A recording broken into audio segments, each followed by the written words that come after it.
अस्सलाम वालेकुम students, this is Mohammad Aamir Luqman.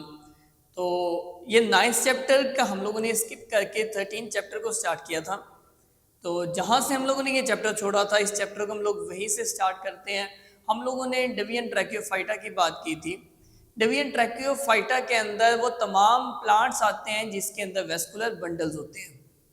तो इसके अंदर हमने डिफरेंट ग्रुप्स की बात की थी। उसके बाद हम लोगों ने एवोल्यूशन ऑफ लीफ के डिस्कस किया था। नेक्स्ट हम लोग यहाँ पे बात करते हैं, इसका अगला ग्रुप है लाइकोप्सिडा। लाइकोप्सिडा को हम लोग क्लब मॉसिस भी बोलते हैं। क्या बोलते हैं? क्लब मॉसिस बोलते हैं। क्लब एक ऐसी शेप होती है कि जो कि एक साइड से नैरो हो, दूसरी साइड से ब्रॉड हो। इस शेप को हम लोग क्या बोलते हैं? क्लब बोलते हैं। तो ये क्लब मॉसिस भी बोलते हैं इसे। तो ये जितने भी ग्रुप्स के कॉमन नेम है, ये आपको शॉर्ट के अंदर आ सकता है कि ये अगर क्लब मॉस है तो ये क्लब मॉस क्यों है, किसी को आर्थ्रोफाइट कहते हैं क्यों कहते हैं, हॉर्स टेल कहते हैं क्यों कहते हैं। तो ये आपकी कहें क्लब मॉसिस। अब इसकी बॉडी के अंदर भी दो तरह के स्ट्रक्चर्स हैं, एक स्पोरोफाइट और दूसरा गैमेटोफाइट। और मैंने आप लोगों को यही बताया था कि हर ग्रुप के अंदर ये चीज उसके स्ट्रक्चर में डिस्कस होती है कि इसका स्पोरोफाइट जो सा है वो किस तरह के स्ट्रक्चर का, उसकी शेप कैसी है, इसके गैमेटोफाइट की शेप कैसी है। साथ ही साथ आपको ये आ सकता है कि जो मेन प्लांट बॉडी है वो स्पोरोफाइट है या गैमेटोफाइट है। तो हम लोग ने स्टार्ट के अंदर से जो देखा था, हम लोगों ने कहा था मेन प्लांट बॉडी क्या थी? गैमेटोफाइट थी।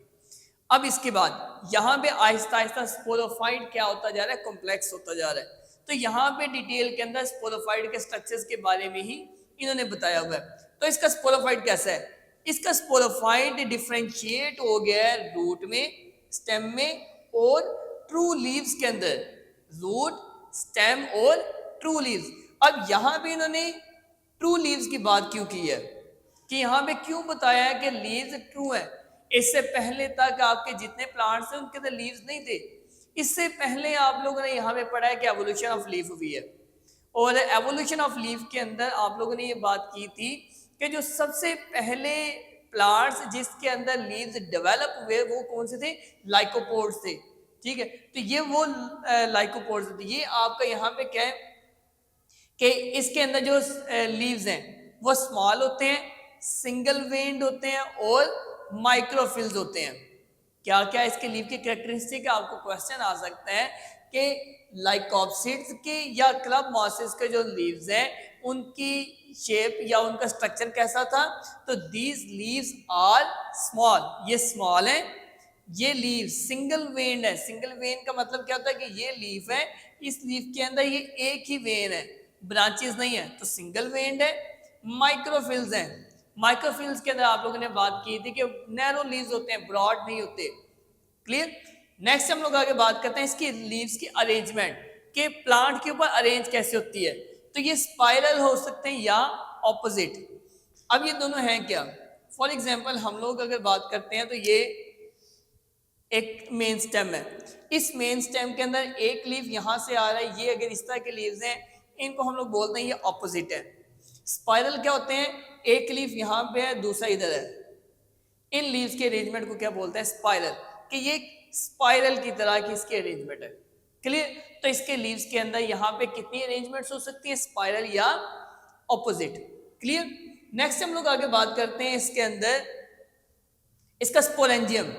अब इसका स्पोरेंजियम कैसा है? इसके उन्होंने बात किया कि it is develop singly on the upper side of sporophyll.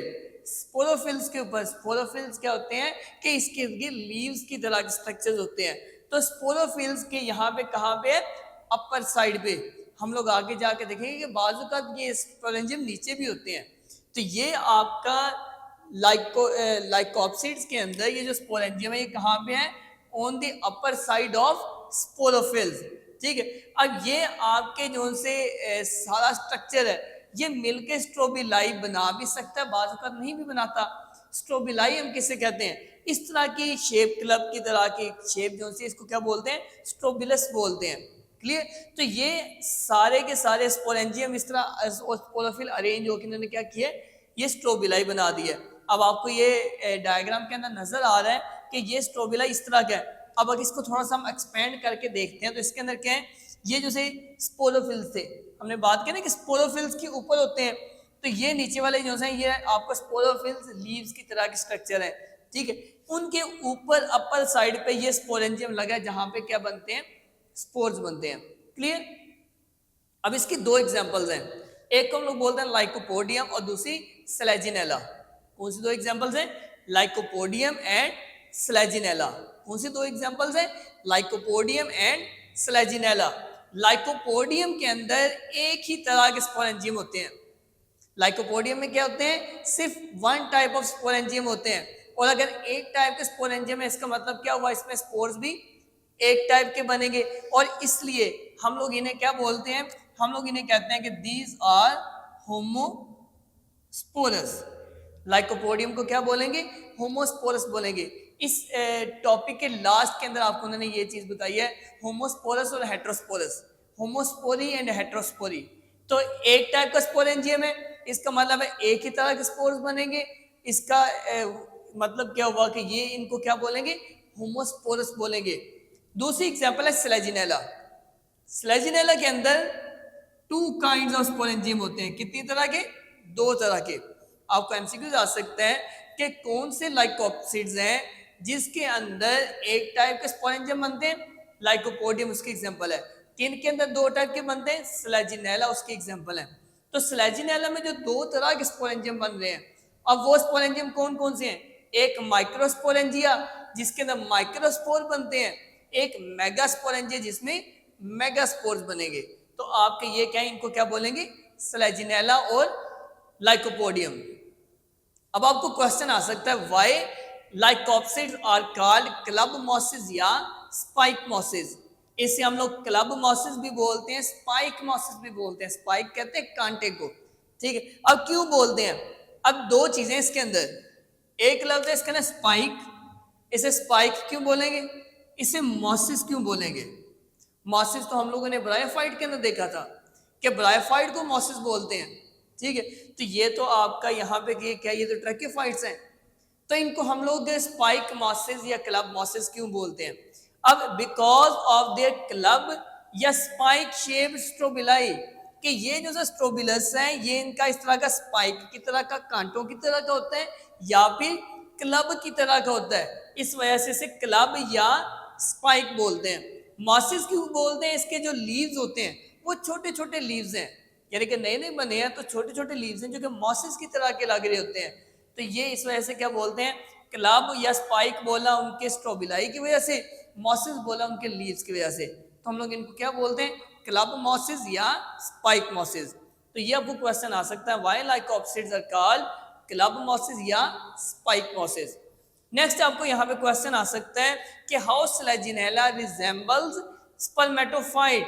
Spermatophyte क्या होते हैं, स्पर्मेटोफाइट हम लोग बोलते हैं सीड प्लांट्स। ऐसे प्लांट्स जिनको सीड लगता है, जिनको बीज लग रहे होते हैं, उन्हें क्या बोलते हैं, स्पर्मेटोफाइट बोलते हैं। तो हम लोग स्लेजिनेला को स्पर्मेटोफाइट या सीड प्लांट्स के साथ रिजेंबल क्यों करते हैं, क्या चीज है जिसकी जो इन दोनों में सेम कॉमन है।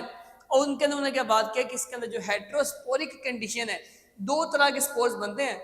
हमने बात की ना स्लेजिनेला में दो काइंड के स्पोरेंजियम है, माइक्रो और मेगा स्पोरेंजियम। इनके अंदर दो डिफरेंट तरह के स्पोर्स बनेंगे, माइक्रोस्पोर और मेगास्पोर। तो ये भी दो तरह के बन रहे हैं, वहां भी दो तरह के हैं।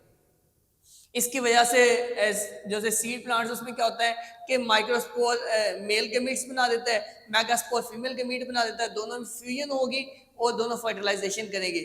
तो यहाँ पे आपके क्या है कि स्लेजिनेला की भी जो हेट्रोस्पोरी वाली कंडीशन है, ये क्या करती है, उसके अंदर वो हेट्रोस्पोरी वाली कंडीशन उसको रिजेंबल करवाती है किसके साथ, स्पर्मेटोफाइट या सीड प्लांट्स के साथ। अब अगर इसके हम लोग गैमीटोफाइट की बात करें तो इसका सिंपल सा अंडरग्राउंड गैमीटोफाइट होता है। सिर्फ इतनी सी बात है कि इसका गैमीटोफाइट कैसा है, अंडरग्राउंड है। मेन इस की चीज क्या है, इसका स्पोरोफाइट है।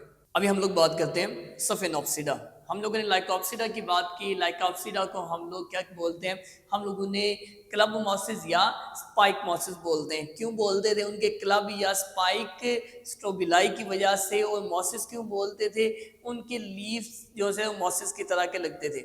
अब आगे हम सफेनोप्सिड की बात करते हैं। सफेनोप्सिड के यहाँ पे दो नाम है, एक इनको हम लोग हॉर्सटेल बोलते हैं और दूसरे हम लोग इन्हें बोलते हैं आर्थ्रोफाइट। क्या क्या बोलते हैं? एक हॉर्सटेल और दूसरा इनका नाम है आर्थ्रोफाइट्स। ये दो इसके कॉमन नेम है, आपको ये एमसीक्यूज में भी आ सकता है। आर्थ्रोफाइट किसे बोलते हैं? हम लोग सफेनोप्सिडा को क्या बोलते हैं? आर्थ्रोफाइट बोलते हैं। हॉर्सटेल किसे बोलते हैं? सफेनोप्सिडा को हम लोग हॉर्सटेल्स के बोलते हैं। अब इसके स्पोरोफाइट की बात करते हैं। इसका स्पोरोफाइट कैसा होता है? इसका स्पोरोफाइट किस तरह का है? It is differentiate into root, stem and leaves. इसका जो स्पोरोफाइट है कैसा है? रूट, स्टेम और लीव्स में डिफरेंशिएट हो गया। वो पिछले हम लोगों ने ग्रुप से ही इसको देख रहे हैं। इसके लीव्स कैसे हैं?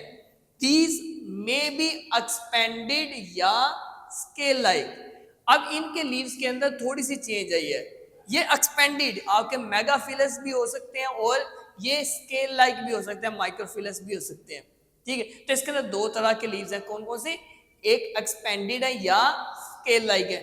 फिर ये जितने भी इसके लीव्स हैं सारे वर्ल्स के फॉर्म में अरेंज होते हैं। वर्ल किसे कहते हैं? दायरा। फॉर एग्जांपल ये एक मेन स्टेम है, इसके इर्द गिर्द तमाम के तमाम जो लीव्स हैं वो इस तरह अरेंज है। जैसे आप एक प्लांट के फ्लावर को देखते हैं, फ्लावर के अंदर भी हम बात करते हैं, वो वर्ल्स के फॉर्म में, दायरे के फॉर्म में सारे लगे होते हैं। तो इसके अंदर जितने भी लीव्स हैं वो किसके फॉर्म में? वर्ल्स के फॉर्म में। नेक्स्ट हम लोग आगे बात करते हैं कि इनको हम आर्थ्रोफाइट किसे बोलते हैं? आर्थ्रोफाइट। ठीक है, अब जैसे आर्थ्रो के नाम से क्या जाहिर हो रहा है? आर्थ्रो आपका इसके अंदर आता है जैसे आप कहते हैं कि आर्थोपेडिक्स, आर्थो कहते हैं जॉइंट्स। ठीक है, तो जॉइंट को क्या बोलते हैं? आर्थ्रो। तो ये इसको क्या कहा जाता है? आर्थ्रोफाइट। आर्थ्रोफाइट क्यों कहते हैं? क्योंकि इसका जो मेन स्टेम है उसके अंदर जॉइंट्स होते हैं। कैसे जॉइंट है? कि ये एक स्टेम आ रहा है, इसके अंदर ये जॉइंट आ गया, फिर स्टेम आ गया, फिर इसके अंदर ये जॉइंट आ गया, और इस तरह ये जॉइंटेड इसमें स्टेम है। इसके स्टेम में क्या है? इस तरह के जॉइंट्स हैं। जैसे आप लोग एक गन्ने को देखते हैं तो गन्ने के अंदर भी जॉइंट्स होते हैं ना, ऐसा ही इसका भी स्टेम होता है। तो ये इनके स्टेम कैसा होता है? इस तरह के जॉइंट्स हैं, और उन जॉइंट्स की वजह से इन्हें क्या बोला जाता है? आर्थ्रोफाइट बोला जाता है। तो हम लोग इसे आर्थ्रोफाइट क्यों बोलते हैं? क्योंकि इसके अंदर नंबर ऑफ जॉइंट होते हैं, जॉइंट स्टेम होता है। इसके बाद यहाँ पे इसके इस स्टेम की बात करते हैं कि इसके स्टेम के अंदर रिजिज और फरोज होती है। स्मूथ बिल्कुल एक जैसा स्टेम नहीं होता जैसे आपका बाकी है। इसके अंदर क्या है? Rijiju and furrows. Rijiju and furrows क्या होती हैं? बाजू का इसके अंदर नीचे डीप चले जाता है, बाजू का उभार आ जाते हैं। तो ये देखिए, ये इस तरह ये रिजिज और फरोज इसके अंदर आ रही है। तो ये रिजिज और फरोज की वजह से ये क्या है? ये स्टेम स्मूथ नहीं है। क्लियर हो गया? तो इसके स्टेम में क्या होते हैं? रिजिज और फरोज। इसी वजह से तो इसे आर्थ्रोफाइट बोल रहे थे। फिर इसके बाद इसकी जो वर्ल ऑफ ब्रांचेज हैं वो इसकी नोड पे लगती हैं। नोड क्या होती हैं? ये जो जॉइंट बना हुआ है ना, इसे बोलते हैं नोड। अब इसकी नोड्स के ऊपर जो लीव्स हैं वो इस तरह यहाँ पे लीव्स भी और जो ब्रांचेस वगैरह भी हैं वो कहाँ पे होती हैं? इनकी नोड्स पे। आपको क्वेश्चन आ सकता है कि आर्थ्रोफाइट के अंदर या सफेनोप्सिड्स के अंदर या हॉर्सटेल्स के अंदर जो लीव्स हैं, ब्रांचेस हैं, वो कहाँ पे होती हैं? इसके अंदर जो सा यहाँ पे इसके नोड्स के ऊपर होती है। क्लियर? तो इसका स्टेम स्मूथ नहीं है, उसके अंदर रिजिड और फरोज है। नेक्स्ट हम बात करते हैं इसका स्पोरेंजिया। अब इसका स्पोरेंजिया क्या होता है? इसका स्पोरेंजिया अटैच होता है ऑन स्पोरेंजियोफोर। स्पोरेंजियोफोर के बारे में हम लोग बहुत बार डिस्कस कर चुके हैं। दिस इज अ स्टाक जिसके ऊपर स्पोरेंजियम लगता है, उसे क्या बोलते हैं? स्पोरेंजियोफोर होते हैं। अब ये सारे स्पोरेंजियोफोर क्या करेंगे? एग्रीगेट करके स्ट्रोबिलाई बना लेते हैं। ठीक है, तो जैसे हम लोगों ने वहां पे देखा था आपका जो सा था वो लाइकोप्सिड के अंदर स्ट्रोबिलाई बनते हैं ना, तो यहाँ भी ये क्या करते हैं? ये मुख्तलिफ स्पोरेंजियोफोर स्पोरेंजिया इकट्ठे होके ये स्ट्रोबिलाई बना लेते हैं। अब इसका स्पोरेंजियोफोर क्या होता है? Sporangiophore has cylinder stock. Cylinder कहते हैं चिपटी। ठीक है, एक बिल्कुल इस तरह फ्लैट चिपटी हुई स्टाक इसकी होती है जिसके साथ क्या लगा होता है? स्पोरेंजियम लगा होता है। तो ये इसका स्पोरेंजियोफोर है। अब अपने उस जो सा ये स्पोरेंजियोफोर है ये एक साइड से एक्सपेंडेड है। ठीक है, कि यानी कि एक जो सा यहाँ पे फ्रीज की साइड है, ये इधर से इस तरह एक्सपेंड हुआ है। क्लियर हो गया? तो यहाँ पे ये क्या है, जो स्पोरेंजियोफोर है इसका जो फ्री एंड है यहाँ से तो नीचे ये प्लांट के साथ इधर से अटैच है, ठीक है, कि ये एक प्लांट था जैसे यहाँ पे है तो ये नीचे से स्टार्ट जा रही है और जो इसका ये वाला फ्री एंड है, फ्री एंड से क्या करेगा, ये एक्सपेंड हुआ है। तो फ्री एंड से क्या है, इसकी एक्सपेंडेड टिप है। क्लियर हो गया। तो यहाँ पे क्या है कि ये जो सा इसका एक साइड तो अटैच होगी ना प्लांट के साथ, जो दूसरी साइड है जो एनवायरनमेंट बाहर है वो क्या होगी, एक्सपेंड हुई होगी, एक्सपेंडेड है, फैली हुई है। फिर उसका जो स्पोरेंजिया है यहाँ पे जो सी ये डिस्क बनी है, ये जो डिस्क बनी है इसकी निचली साइड पे यहाँ पे स्पोरेंजिया लगे थे। हम लोगों ने वहां पे बात की ना लाइकोपोड्स के अंदर वो अपर साइड पे स्पोरेंजियम होते हैं स्पोरोफिल्स के, तो यहाँ पे स्पोरोफिल्स की बात नहीं हो रही। यहाँ पे क्या है कि ये जो स्पोरेंजियोफोर है अपने फ्री एंड से एक्सपेंडेड है, वहां पे एक डिस्क लाइक स्ट्रक्चर है, उसकी लोअर साइड पे यहाँ पे स्पोरेंजियम अटैच है। नेक्स्ट हम लोग आगे बात करते हैं इसका गैमेटोफाइट। इसका गैमेटोफाइट क्ले, सॉइल या मड के ऊपर ग्रो करता है, ठीक है। अगर आमतौर पे हम लोग देखें तो क्ले भी, सॉइल भी, मड भी एक ही तरह की लगती है, ठीक है। हम लोग मड किसे, क्ले किसे बोलते हैं, जब भी वो मिट्टी के अंदर बहुत ज़्यादा मिनरल्स इकट्ठे मिल जाते हैं तो उसे हम लोग क्या बोलते हैं, क्ले बोलते हैं। तो वो जो मिनरल्स वाली सॉइल रेतली मिट्टी है उस पर भी, और जो दूसरी मिट्टी होती है उसके ऊपर भी ये गैमेटोफाइट वहां पे इसका ग्रो होता है। तो मेन चीज इसकी क्या है, स्पोरोफाइट। क्लियर। अब इसके बाद इसके एग्जांपल के अंदर आता है इक्विसेटम। क्या एग्जांपल है, इक्विसेटम। इसके बाद नेक्स्ट हमारे पास आता है टेरोप्सिडा। तो इसका जनरल सा इंट्रोडक्शन देखते हैं। इसके अंदर यहाँ पे क्या है कि 3 इसकी क्लासेस हैं। कितनी क्लासेस हैं, 3। कौन कौन सी, फिलिसीनी, जिम्नोस्पर्मी, एंजियोस्पर्मी। कौन कौन सी क्लासेस हैं, फिलिसीनी, जिम्नोस्पर्मी और एंजियोस्पर्मी, ये 3 क्लासेस हैं। सबसे पहली क्लास है फिलिसीनी। फिलिसीनी के अंदर सीडलेस फोलियर स्पोरेंजिया आते हैं। सीडलेस, सीड्स नहीं होते, यानी कि सीडलेस प्लांट्स हैं। ये उन्होंने यहाँ पे बात क्यों की है, जब हमने अभी देखना था लास्ट लेक्चर में एवोल्यूशन ऑफ लीफ नहीं थी भी, हम लोगों ने बात की थी कि ये जो प्लांट है ये लीव्स के बगैर है, क्योंकि लीव्स की फौरन बाद एवोल्यूशन हुई है। ये आपके क्या है, क्लास फिलिसीनी के अंदर इसमें सीड्स नहीं है, आगे वाली जिम्नोस्पर्मी इनके अंदर सीड्स बनेंगे। क्लियर। तो ये आपके क्या है कि सीडलेस है, फोलियर स्पोरेंजिया है, ऐसा स्पोरेंजिया जो कि लीफी हो, लीव्स की तरह का इसके अंदर स्पोरेंजिया होते हैं। अब वो किस तरह का है, यहाँ पर उन्होंने उसके लीव्स की बात की है, फ्रॉन्ड। ये बड़ा इंपॉर्टेंट आपका स्ट्रक्चर है, आपको शॉर्ट आ सकता है वाटर फ्रॉन्ड्स, आपको आ सकता है व्हाट इज सर्सिनेट वर्नेशन। तो फ्रॉन्ड क्या होते हैं, ऐसे लीव्स जिनके ऊपर स्पोरेंजिया लगा होता है, यानी कि ये लीफ है इसकी यहाँ पे स्पोरेंजिया साथ ही अटैच है, इसके ऊपर लगा हुआ है, इसको क्या बोलेंगे, फ्रॉन्ड बोलेंगे। तो ऐसे लीव्स जिनके साथ स्पोरेंजिया अटैच होता है उन्हें क्या बोलते हैं, फ्रॉन्ड बोलते हैं। अब यहाँ पे जो है इसकी ग्रोथ का पैटर्न है, इसकी फ्रॉन्ड्स की, लीव्स की, उसको बोलते हैं सर्सिनेट वर्नेशन। सर्सिनेट वर्नेशन क्या है, जब भी ये फ्रॉन्ड अभी इमेच्योर है, यंग है, तो ये क्या होता है, एक कॉइल्ड होता है, यानी कि इस तरीके से ये कॉइल्ड है, ठीक है। तो ये कॉइल्ड होता है, बाद में जितना बड़ा होता जाएगा ये ओपन इसका कॉइल होता जाएगा और ये इस तरह का प्रॉपर लीफ बना देता है। तो ये जो उसके कॉइल्ड लीफ का पैटर्न है वहां से ये वो प्रॉपर तरीके से ग्रो करता है, इसको बोलते हैं सर्सिनेट वर्नेशन। तो इसके जो फ्रॉन्ड है वो क्या है, जब इमेच्योर होते हैं, यंग होते हैं, तो वो कॉइल्ड होते हैं और ये डेवलपमेंट का पैटर्न इससे क्या बोलते हैं, सर्सिनेट वर्नेशन बोलते हैं। तो आज के लेक्चर के अंदर इतना ही रखते हैं। इंशाल्लाह नेक्स्ट लेक्चर के अंदर हम लोग इस क्लास फिलिसीनी को डिटेल के अंदर डिस्कस करेंगे। तो जज़ाकल्लाह।